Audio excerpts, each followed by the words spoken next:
Hello, everyone. It's me. And today, I have something really special to share with you.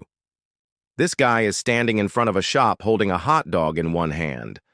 The hot dog is slowly falling to the ground. Instead of just using his other hand to grab it before it hits the floor, he does something that absolutely baffles me. He takes out his phone and starts typing numbers into it. Then he looks up at the hot dog and says, "Can someone help me with this math problem?" Let's listen to what he says.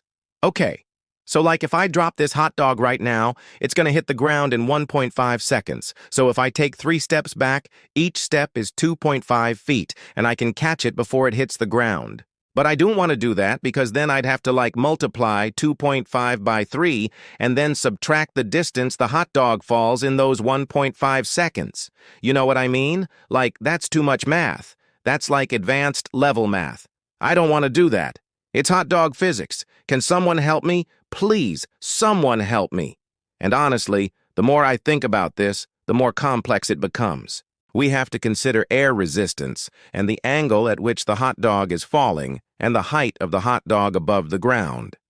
But we also need to take into account the speed at which this guy is walking.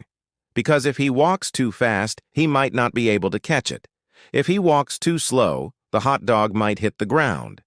And yes, there are multiple ways to approach this problem. You could use the quadratic formula to determine the exact distance the hot dog will travel while this guy is walking back. But honestly, that's just overkill. You know, some people might say that this guy is a genius because he was able to come up with an equation to represent this scenario. But personally, I don't think that's necessary. There's a simpler way to figure this out. Let's break it down step by step. First things first. Let's assume that the guy is walking at a steady pace and that his steps are indeed 2.5 feet each. Now, if he takes 3 steps back, that's a total of 7.5 feet. So the question is, will the hot dog hit the ground within those 7.5 feet?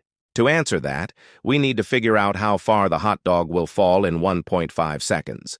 We know the acceleration due to gravity is approximately 32 feet per second squared, so we can use the following equation.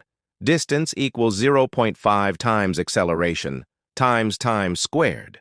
Plugging in our values, we get distance equals 0.5 times 32 times 1.5 squared, which equals 36 feet. Now we know that the hot dog will fall approximately 36 feet in 1.5 seconds. And since 36 feet is greater than 7.5 feet, we can conclude that the hot dog will hit the ground before he can catch it.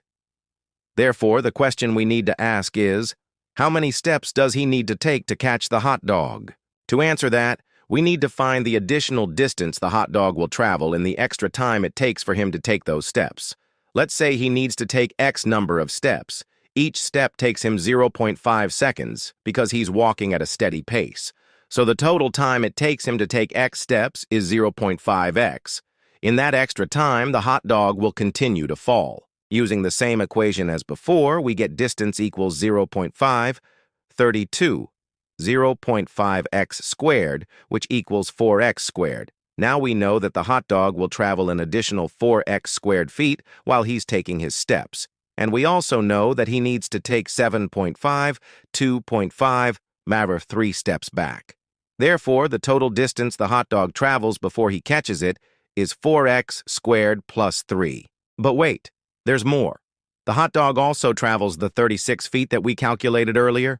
So the total distance the hot dog travels is 4x squared plus 3 plus 36, which equals 4x squared plus 39. We know that the hot dog won't hit the ground until it's 39 feet away from its starting point, so we can set up an inequality. 4x squared plus 39, 7.5. Solving for x, we get x squared, 8.25. Since the square of any real number is always greater than or equal to 0, the smallest possible value for x is 0. But we already know that he needs to take at least 3 steps back. Therefore, the minimum number of steps he needs to take is 3. So the answer is, he needs to take at least 3 steps back to catch the hot dog before it hits the ground. But wait. We still need to consider the air resistance and the angle at which the hot dog is falling. That would require us to use calculus, which is beyond the scope of this platform, so let's just leave it at 3. By the way, you can find the exact number of steps by solving the equation 4x squared plus 39 plus 7.5. But again, that involves calculus. Thank you for watching, and I'll see you next time.